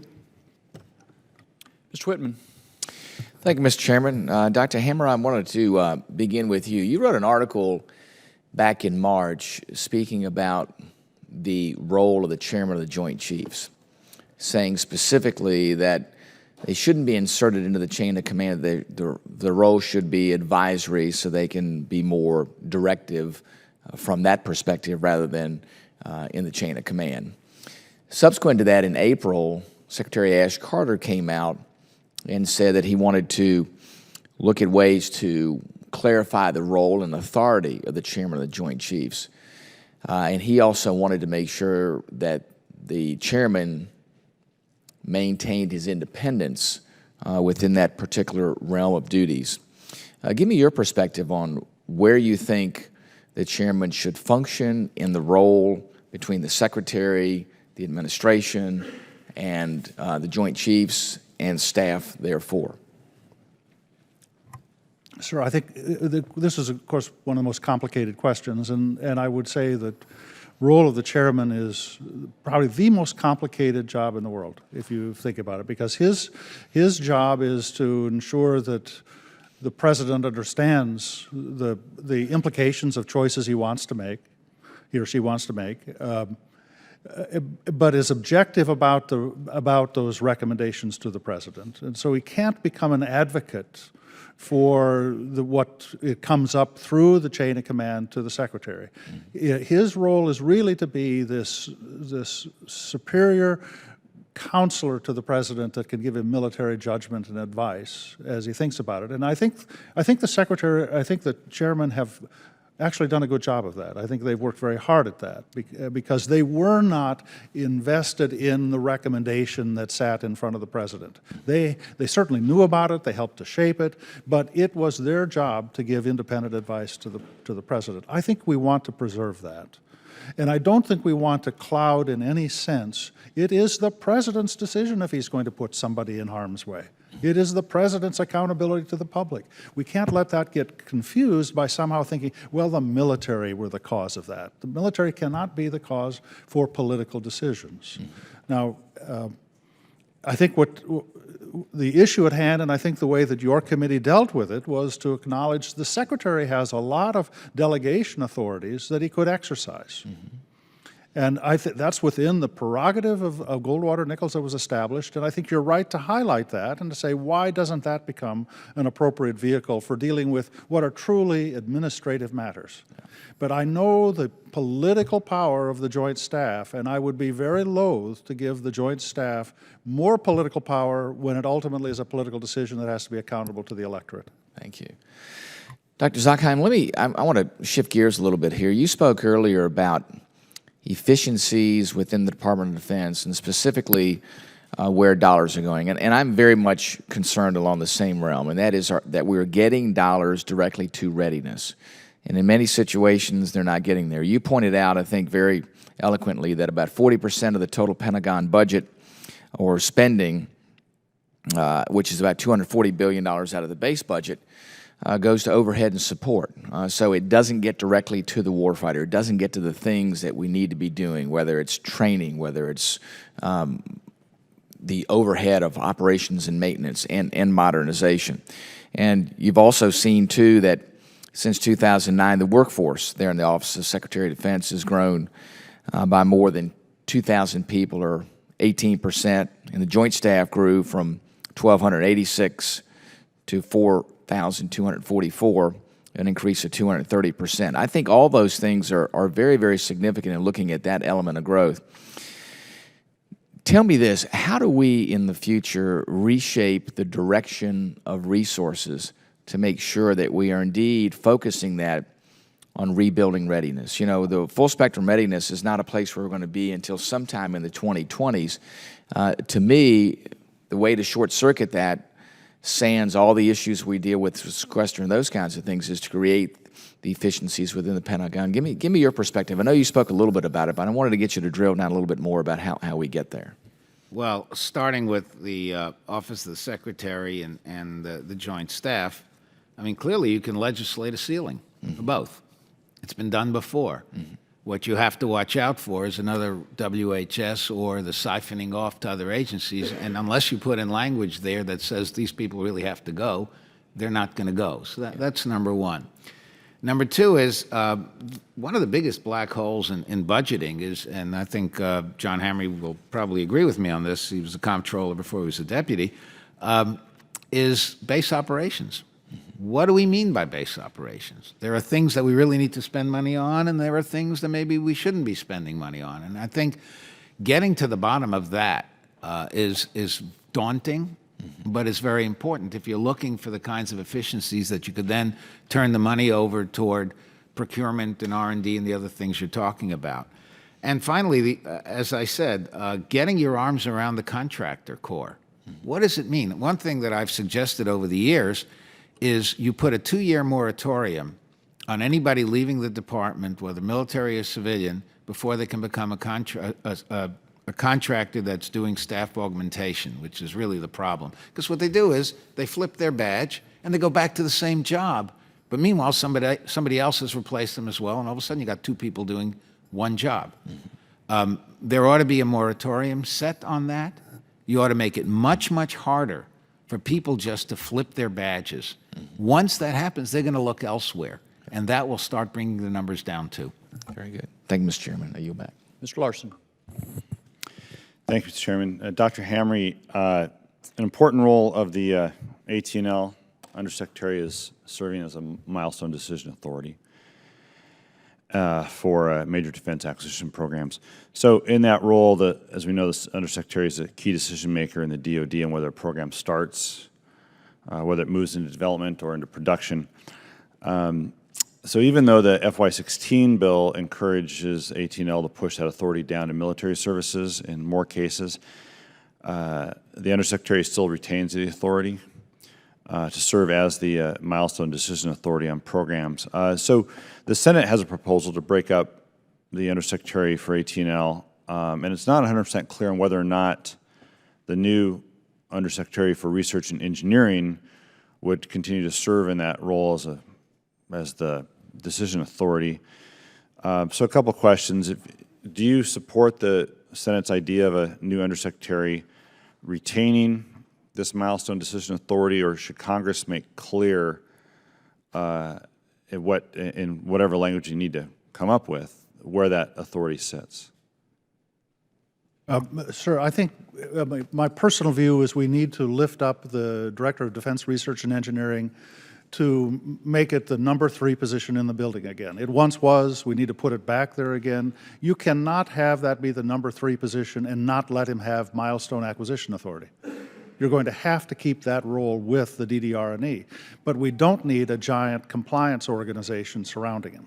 And that's what we've had. And I think that putting a lot of the responsibility back to the services, which is what you did last year, was the right thing to do. This year, I think it would be a mistake to try to separate the milestone authority and put it into another undersecretary. You need to keep that with the DDR&E. And I think you can fix that when you're in conference. Dr. Zakheim? I agree with that. I think that as General Milley, the Chief of Staff of the Army, has proposed a number of other things that can be devolved back to the military, which will again reduce the need for these massive staffs that support the current undersecretary. I think the focus, the intent and the focus should be on innovation and technology development. That's why the suggestion that you change the nature of what this undersecretary does is so important. And most of the acquisition work, leaving aside the milestone issue that was just discussed, belongs with an assistant secretary for acquisition who should do that job. That is not where we go if we really want to innovate. That's where we've been, and everybody agrees we're not innovating. So you need to have this focus that, you know, what Harold Brown did when he had that job, when Bill Perry did when he had that job, that's what they should be doing. And if you look at their records and what they brought in, and the records of what DOD has done over the last many years actually, compared to what's going on in the commercial sector, you'll see that something's amiss. And maybe we should go back to that original model. Yeah, thank you. Thank you, Mr. Chairman. Thank you. Mr. Lamborn. Thank you, Mr. Chairman. The Senate is coming up with some interesting proposals regarding military structure. So I'd like to focus on 2 of these proposals. And Mr. Chairman, I have here a letter to start out with from 11 retired senior military commanders, including former STRATCOM, PACOM, and NORTHCOM commanders, expressing concern with Senate Section 502, which would repeal the requirement for the director of the Missile Defense Agency to be a 3-star officer as part of the imposition of an across-the-board cut to general officer, flag officer billets. The letter gives 5 reasons why the director of this critical $30 billion agency should be a 3-star and not a lower rank officer. So I would ask unanimous consent that this be entered into the record. Without objection. So my question for the witnesses is, given the importance of missile defense, do you agree that experience has shown that the MDA should be led by a 3-star military officer? Who would care to comment on that? I'll be happy to. I was there in '83 when General Abe was the first 3-star officer in charge of what was then called SDI. There's no question in my mind that you should have a 3-star. I don't know if my colleagues will agree with me or not. As long as missile defense is an important national defense priority, then you should have a 3-star dealing with it. And the reason is very simple. There are tons of 2-stars. I know of one person who once held my job who would only see 4 stars. I thought that was pretty outrageous myself, and believe me, the services that had to deal with that individual were not happy either. But there are just a lot of 2-stars, and when you have an undersecretary or a secretary or a deputy secretary, and John Harme can speak for the latter, they're just not going to deal with a 2-star the way they deal with a 3-star. Nor with, would I argue, I suspect, with the Hill. I can't speak for the Hill, but that's my suspicion. As long as it's a major and priority American defense activity, it should be a 3-star. It should be run by a 3-star. It's my view. Any other comments? Just very quickly, I think obviously missile defense is a vital component of an overarching strategy. The decision as to individual positions and officers, I think, ought to be part of a broader, more comprehensive review of the general and flag officer ranks within the armed forces. In the particular case of the Missile Defense Agency, the advantage, one advantage of having a three-star is that requires a specific nomination and confirmation process that obviously, while you all obviously still confirm promotions to Major General, it's more individual and tailored at the three-star level, and that level of scrutiny may be appropriate given the importance of missile defense. Sir, this is the first I've learned of this, and so I haven't had a chance to study it. I would just like to step back and reflect. I mean, we had a one-star Army general that brought together the Manhattan Project. Mm-hmm. We, the man who did mobilization for armored combat vehicles. If you could wrap up in about 20 seconds, because I've got a armored combat second. Vehicles, he was a colonel. I've got a second question. So all I'm saying, it's the context of general officer structure, which is what General Harme said. I personally am not convinced you need to have 4 stars heading up acquisition commands. And so I think it needs to be put in the scale with a thoughtful review that needs to be done by the department. Okay, thank you. My second issue is Senate Section 903 would establish an Assistant Secretary for Information. Now, and this would combine oversight of space and cyber. Now, do you think it's a good idea to combine those two fields? And would it possibly make one of them, like space, be relegated to a lesser status or overseen by having that new position? If I may on this, sir, assistant secretaries do not oversee 4-star generals. Let me just be candid. I mean, so when you're talking about cybercom, you're talking about one of the biggest things that in most important areas. Right now, the only position right now that you can adequately oversee that is the Deputy Secretary of Defense. So this is new to me. I personally would doubt that an assistant secretary would have the throw weight to be able to oversee the scale of issues that are inside those 2 areas. Any other comments before my time's up? Now, my experience is exactly the same. I would agree. Thank you very much. Mr. Waltz. Thank you, Mr. Chairman, and thank you all three for being here. And I really appreciate, I think, just in the brief time I've been here, the stress on a national security strategy and the idea of interagency cooperation. Obviously, that's always been a goal, but the three of you with the expertise you bring. And it might be somewhat encouraging to you. We just came, some of us, Colonel Gibson and Chairman Conway, who's over-chairing an Ag Committee hearing on the intersection of agriculture and national security, focusing on the agribusiness development teams, Afghanistan, some of these things about how we can use all our smart power, exactly what you're talking about. And General Ham, I think I'd start with you. Just recently, your successor, General Rodriguez in AFRICOM, asked for congressional authority to be able to move funds over to USAID for this very purpose. We can train and equip all we want, but if you've got a food insecure population as a basis, we're not going to get anywhere. And can you explain from your perspective when you were in there of how that hampers you, that ability of what he was asking for? Absolutely.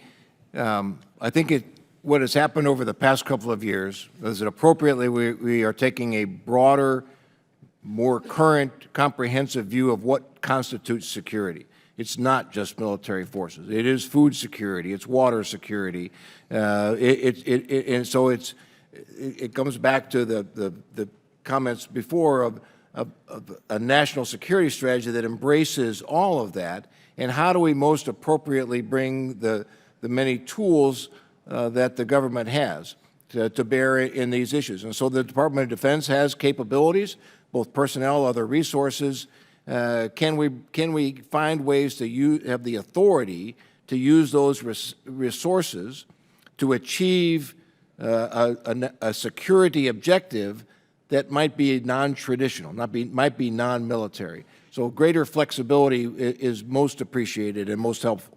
Can any of you explain the dynamics of what's happening here? When we were doing the NDAA, we were asked about this, and I had that amendment.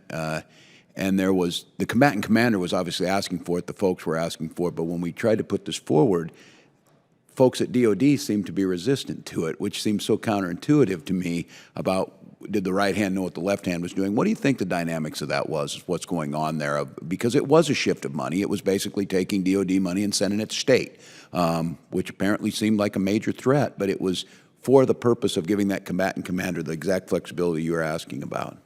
I think that's exactly the issue. Is obviously in a resource constrained environment that, you know, one department is loath to apply its resources for another department or another agency, with some concern that there'll be a shortfall in its own functions, and frankly, what the precedent might be. A legitimate concern. Can any of you, and I don't want to appear naive or whatever, I think we need to fix this. We need to get this done. Who's the person can make that happen? Is that with the president's national security strategy enforcing this issue down, or is this so institutionally siloed and ingrained that it can be dealt with?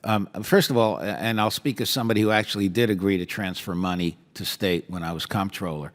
I did it through OMB, and that's where you have to start looking. OMB, you know, everybody blames Congress because, you know, you got the oversight committees and they have their own budgets, but it all starts with OMB. OMB is the one that allocates. And what they always say is, well, we can't allocate more to state because if we do, Congress won't accept it. So there's an inbuilt excuse for not changing very much. That's number one. Focus on OMB. They'll hate it. Number two, money alone is not the solution. Let me give you an AID example. AID has become a contracting agency. It's moving away from that. It's fundamentally a contracting agency. It's not what it was during, say, the Vietnam War. One of the things they do is that the people who are actually out in the field risking their lives, people in OTI, are not even allowed to become part of AID because they haven't checked the right boxes on the application form. All they've done is serve the country at the risk of their lives. So the nature of what AID should be should change, and that's not a dollar thing. That's an internal culture thing, and that may be something you want to discuss with your colleagues on the other committees. So it's really a combination of things, and there's no one solution. But is there a way to solve this thing? Absolutely. We don't have to keep going the way we're going. I would just say, sir, that the further away you get from Washington, the more cooperation you get across agencies. Yes. If you gave authority for General Harme, when he's AFRICOM, to use some of his money and transfer it to another agency to help him with a job, we would get a lot of this solved. This is not a problem. This is a Washington problem. I was the comptroller. Dov was the comptroller. I fought like hell to make sure that the State Department didn't get my money.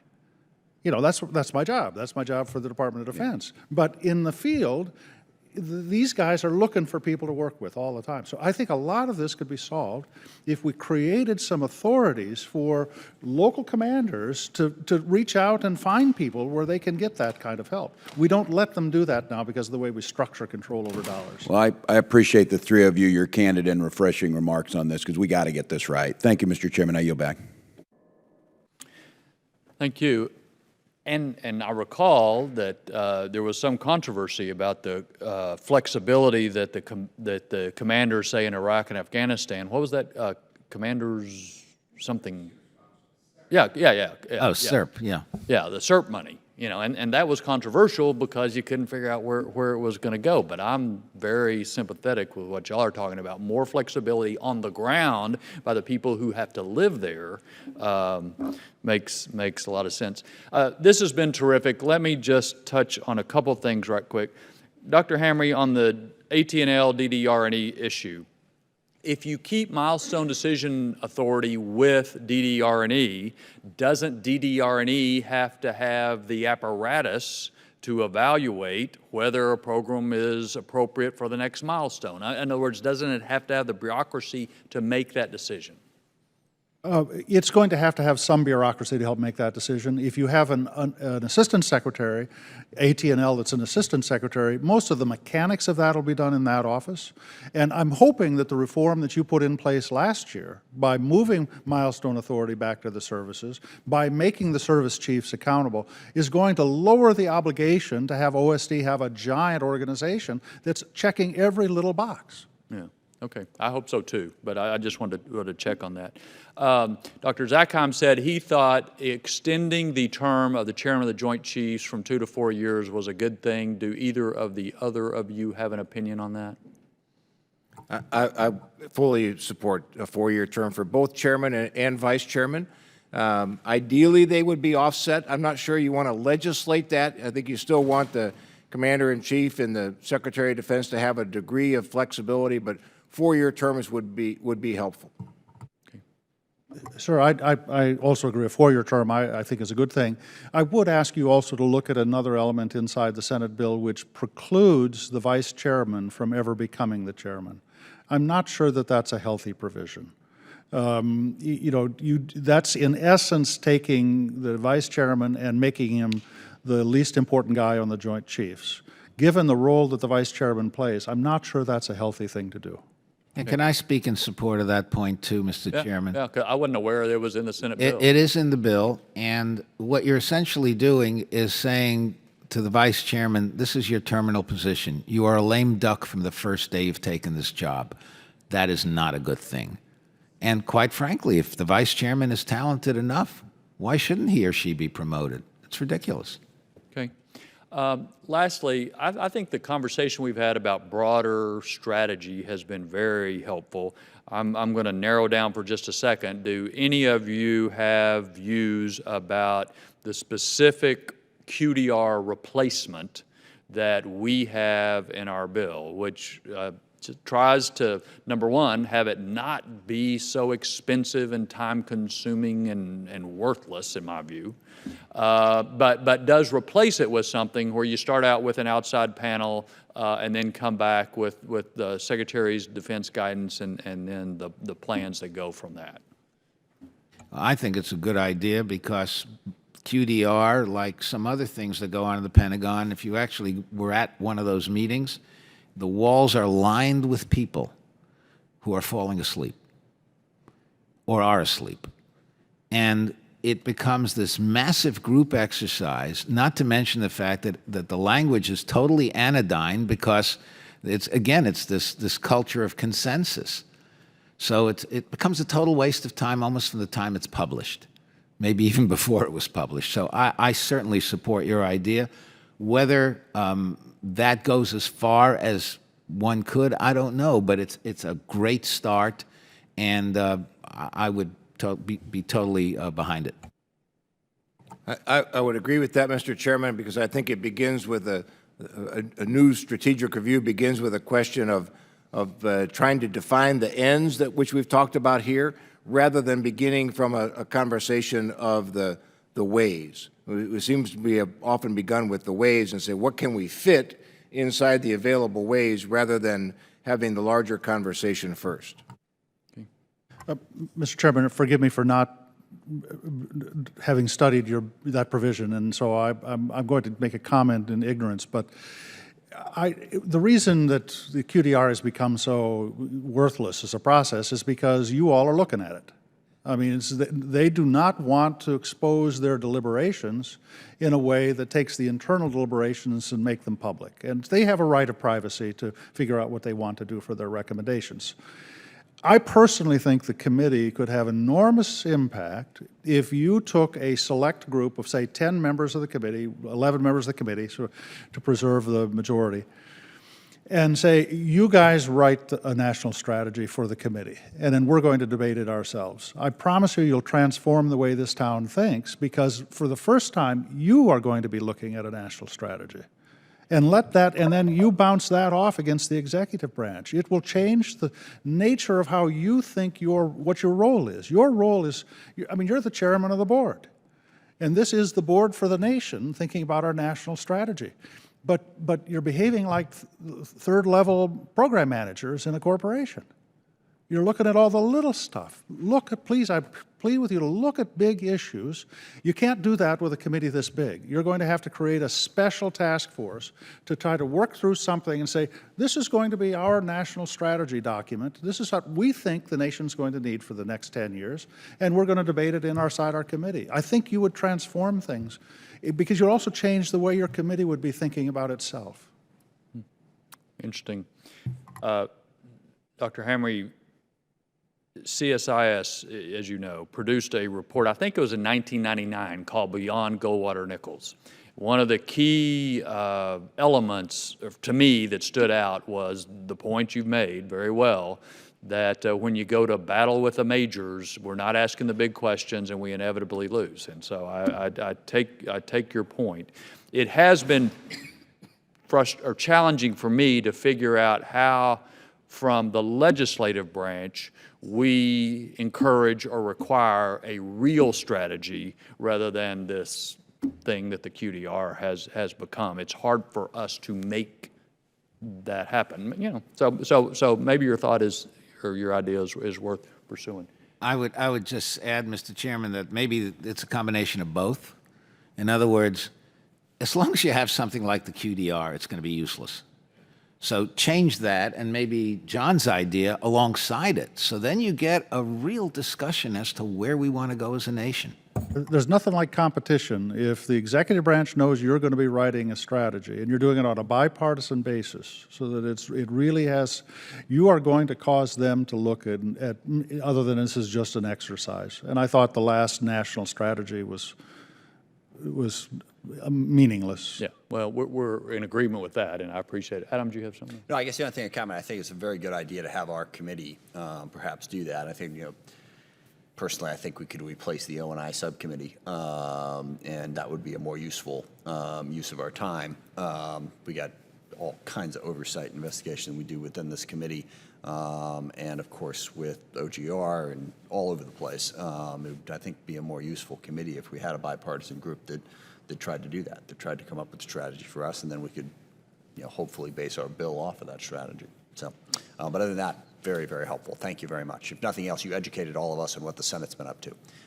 So we appreciate that. For better or for worse. Yes. I really appreciate y'all's time. Told you we'd try to finish at 12. We're done. Thank you all very much. It's been very helpful. Hearing stands adjourned.